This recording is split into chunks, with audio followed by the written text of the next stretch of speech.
Il est midi dans un parc de New York et une petite troupe de curieux s'apprête à partir à la cueillette en plein centre-ville.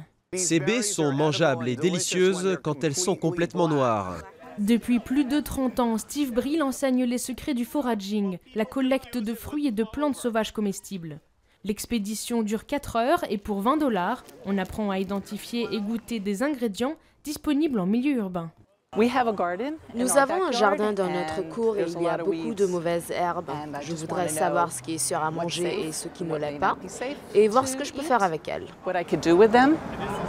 Pour Steve, se nourrir de ces plantes, c'est aussi une manière de participer à la protection de la nature.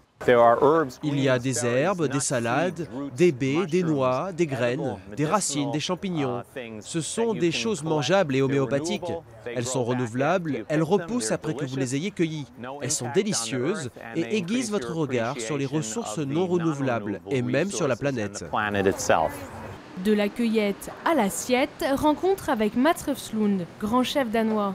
Dans son restaurant de Manhattan, il ne sert que de la nourriture régionale et des produits sauvages. Au menu, algues, pétales de rose et écorces d'arbres. Je m'éclate quand je vais dans la nature et que je trouve toutes ces choses. La nature m'inspire beaucoup. On cherche toujours de nouveaux ingrédients, de nouveaux arômes, de nouvelles textures. Au final, c'est une question de dégustation. On veut obtenir quelque chose qui a très bon goût. Ici, manger sauvage a un prix. Comptez environ 70 $ pour un menu foraging. Au total, ils sont une dizaine de restaurants new-yorkais proposant des menus nature et variés selon la saison.